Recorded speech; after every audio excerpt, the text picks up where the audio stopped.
It's really quite clear from the standpoint of cancer and the standpoint of cardiovascular disease that animal protein plays an enormous role.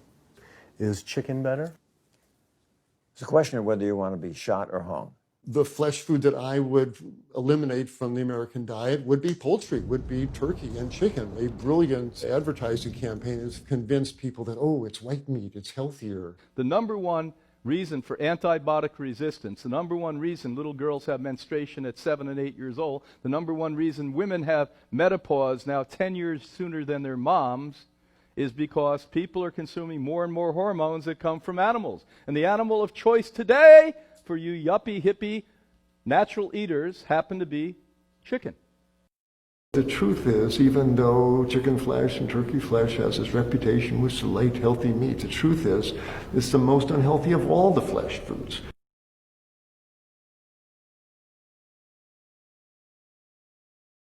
We have about a 21% higher cardiovascular mortality rate in the black community of this country. And it really does have to do with the diet, the Southern diet. And what they really mean by that is soul food. More cholesterol, more saturated fat, not just chicken, but fried chicken. That's a combination that is set up for heart disease, kidney disease, stroke, and death. When they exhumed the tissue from breast cancer, they found salmonella in almost every single specimentation that most likely came from you eating organic chicken.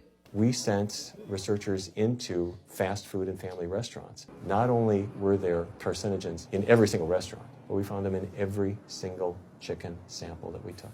If somebody brings their family in and they're buying a bucket of chicken, nobody tells them that there are carcinogens. If you're selling carcinogens to people, you've got to warn them that they're in there. But the American Cancer Society encourages people to switch from red and processed meat to chicken.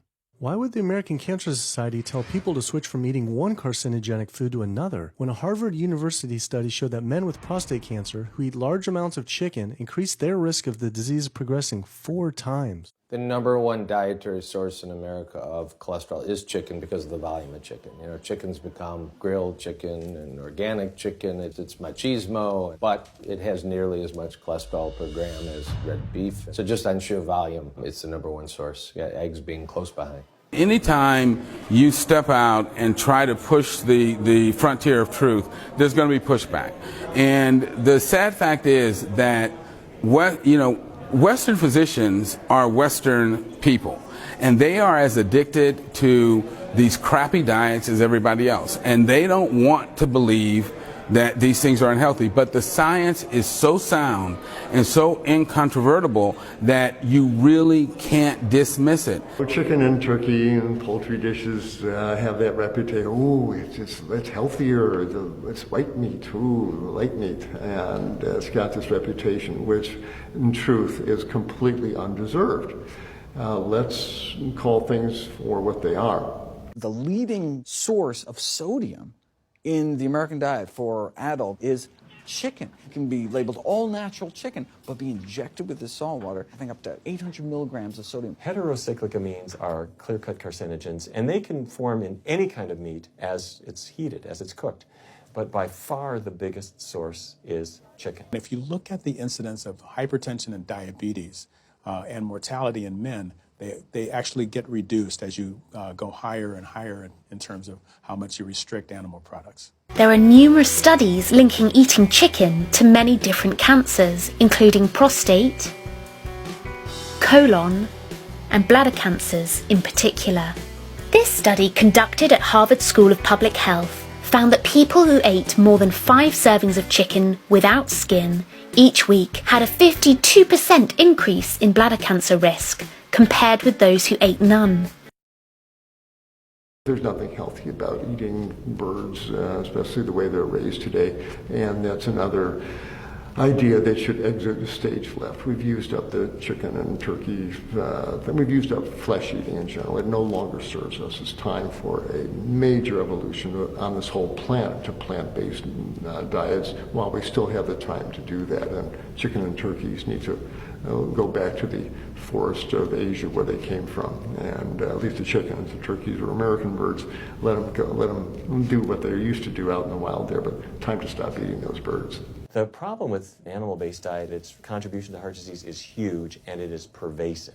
All this expensive imaging, procedures, bypasses, medication, none of which has one solitary single thing to do with the causation of the illness. So you die of a completely benign foodborne illness that never had its causation treated. When we eat these kind of dead meat bacteria toxins, within minutes, you get this burst of inflammation within your system such that you basically paralyze your arteries. You get this stiffening of the arteries, their inability to relax normally in half. So it's not like decades down the road eating unhealthy, there'll be some damage. No, we're talking damage right then and there within minutes of it going into our mouth. Many people are given the diagnosis of Alzheimer's disease when it's not true Alzheimer's at all. The vast majority of people suffer dementia due to their tiny blood vessels in their brain clogging up and their nerve cells being shortchanged of oxygenated blood. And guess where that blood vessel dementia comes from? Those little tiny arteries are clogging up from that steady stream of bad cholesterol, etc. We do not have the dental structure, we don't have the jaw mechanics, we don't have the intestinal structure of an omnivore or carnivore. We are classic herbivores by design. And that's why, for instance, 90% of the people who die from choking every year die eating meat. They're choking on meat. And that's because our teeth, jaw structure, and throat mechanism is not designed to handle this stuff. If, in fact, human beings are omnivores, meaning that we're supposed to eat both meat and plant foods, why is it that eliminating the animal food from our diet makes us healthier, makes us live longer, reduces our risk for developing disease? Well, it's because we really are not omnivores. We are true herbivores. We should not be eating animal food at all.